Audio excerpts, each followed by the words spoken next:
Brendan, how did you end up coming to see me? YouTube. Saw you on YouTube, saw you on RT, Jerry Ryan, all those programs. So it didn't initially pop into my head, and then something popped up on YouTube and I went, that's why I need to ring her and get help. And why was that? What did you need help for? To lose the weight. The weight wasn't going anywhere. It was Christmas came along and it bumped up a bit, and then it didn't go down, and then it bumped up at Easter. I said, and then COVID was there, so I couldn't meet you initially for a couple of months. But I made a call in March, didn't see it till September. I said, this lady will help me. And then I happened to do more and more research. All the research led me towards weight loss. But what made you think about wanting to lose weight in the first place? Because that's often a really big step for people. Reversing the diabetes. I didn't want the side effects. But that's where I would like you to tell me, how did you get to find out that you were diabetic? My doctor is very thorough, and every year he calls me in for a blood screen, screens me for, a whole lot of things, parameters. And he rang me, there might have been a mistake, your sugar's very high this year. It was 9.8 or something. Come in tomorrow morning, we'll do another blood test. And what did you think when you heard that? Well, it's a bit strange, because I thought I was relatively healthy. Did you have any symptoms? With hindsight, I had. And what were they? I didn't recognise them. Immense thirst. I was forever drinking. There was a bottle of water on the bed beside me every night, waking up, drinking. That was the main one. So do you think it because it just creeps so slowly that you got used to it, that you didn't even notice it anymore? Yes, I suspected there might have been something wrong, but I had no idea I had diabetes, or I was diagnosed with diabetes. Like, it was a complete shock out of the blue. Now, maybe for someone like you, it wouldn't be shocked if you saw me, but for me, it was a complete shock. And do you have anybody in the family who have diabetes? No, nobody is. Actually, sorry, my sister, she lives in Australia, so we don't talk. I don't hear the nitty gritty, but I found out after I got it, I rang her to tell her, and she says, "Oh, I have that." And is she diabetic? She's a type 2 diabetic. And is she overweight? Yes. I shouldn't say that out loud. Okay, but were you overweight? I was overweight, yes. How much were your weight before? Roughly 4 stone, which is what's that, 4, 6, 25, 27 kilos. So what was your weight when you started 6 weeks ago? 101 kilos, or 111 kilos, I beg your pardon. And how much you weigh now? 98 and a half. And tell me about the diabetes, because you are, what's your profession? I'm a pilot, I'm an airline pilot. And tell me the whole story about when you then discovered, when you went to your GP. But straight away I was grounded, I couldn't fly. I had to report myself to the Irish Aviation Authority, my employer. Straight away my medical is gone. How did you feel about that? I was shocked, completely shocked. Obviously the doctor rang me, told me, when we went back the second day, he said, "No, you have diabetes." And I was like getting a punch in the stomach. Just, wow, felt really sick. Not medically sick, but just sick to the stomach in a manner of speaking. And were you advised to lose weight and change your diet? Doctor just handed me and his assistant to pilot paperwork. Wasn't great. Don't eat sugar. You need to lose a bit of weight. And it was as vague as that, the information was. So I went off. I didn't know what to do. I rang a colleague who was sick, had diabetes and recovered, or was back flying, and he said, "This is what you need to do." But his information was, "Here's a consultant to go see." So the consultant again, "You need to lose weight." It was all very vague. So you weren't given specific advice how to do it? No, that's the problem. And how did you feel about, do you think that was possible to lose weight? Was that a prospect that you could do? Well, I did a bit of research. I researched elite athletes and what their nutrition was. And it was kind of like that paleo diet, above the ground greens and stuff like that. And nothing out of a package. And then you find about me. And then I found about you, and I said, "You have a whole program there." And I said, "Right, I've seen you in Ireland on TV, you have a reputation, you know what you're doing, you get results. So there's only so much you can do on your own without the knowledge. We can all be a little amateur, but we can't be a professional." But psychologically it was a big hit. Oh, psychologically, a very big hit. So how long were you grounded then? Approximately 5 months before I got my license back. So that must have been quite tough for a young man to be out of work. It was.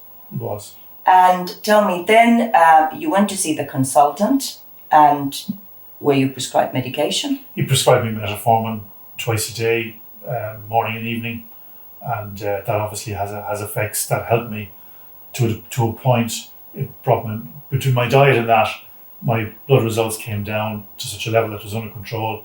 I got my medical back, and therefore I was fit to fly legally. And what about any other side effects, blood pressure, anything else? Well, the blood pressure recently, prior to meeting you, I never had a blood pressure problem in my life, and all of a sudden my blood pressure starts getting high, and I'm going, oh, why is that?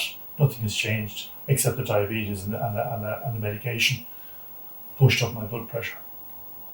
So then you went to see your consultant again, and you were officially diagnosed diabetic. Yes. Even with the medication, the sugars came down, but... I'm diagnosed as a diabetic. Diabetic. I'm on this medication too. And then you came to see me. Yes. And now you started the diet. Would you tell me more about that? The diet is fantastic. From the point of view, being a pilot, you get a flight plan. You guys have given me a plan. You start here and you finish here. This is what you eat. This is when you eat it. This is how you prepare food. And you will get a result. And you're coming here every week. You're standing on the scales, and all of a sudden, wow, the weight is falling off. And when anyone gets a bit of success, it encourages them to look for more and more and more. So it then becomes fun because you're not hungry. The food is interesting.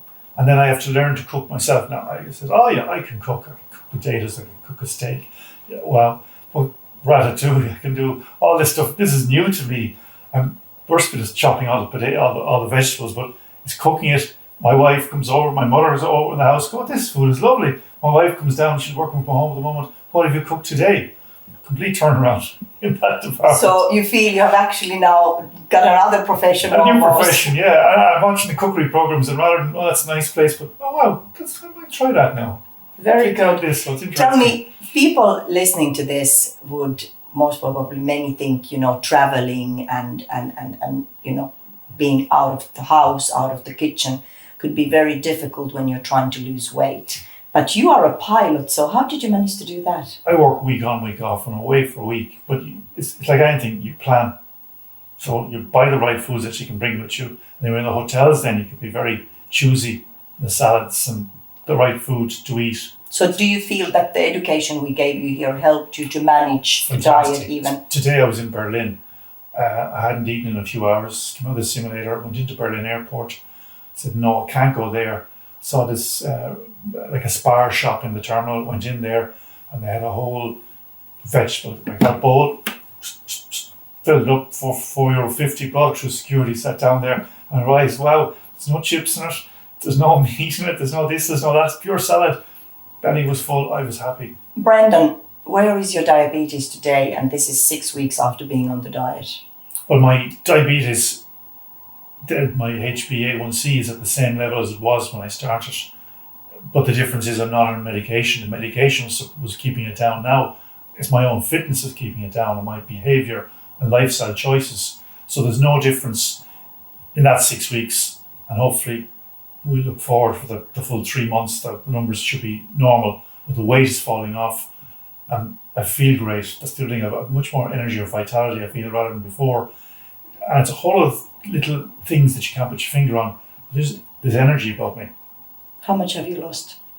It's about 12 kilos. What's that? About 26, 27 pounds in the 6 weeks. If you want to put it in round numbers, 2 stone. What would be your message to those people who think that fast weight loss is a bit dodgy? I don't think so. No, I'm not a medical professional, but I feel very fit. I feel very healthy. I look better. My clothes fit me. I have to buy new belts now. They're all becoming too big. So I don't see any side effects. Any negative side effects other than far the diabetes control is the same as it was with the drugs. With the drugs. Without. And I feel much more alert. I notice that at work and doing different things, there's more alertness about my mind. I don't know whether it's the drugs or the medication. Sorry, the medication or the excess weight or a combination of all. But I'm like a new man now at this stage. Like, it's only 6 weeks or 7 weeks. It's fantastic. So you are looking forward to hoping to reverse the diabetes altogether. So by Christmas, I'm hoping another 10 kilos, 12 kilos, and I'll be back to my weight when I was 30 years of age or 29 years of age. You know, that's amazing thought. I hope, Brendan, that you will share your news in 2 months' time and will. we'll follow your course. Well done, and thank you so much for sharing. Thank you very much. Thank you.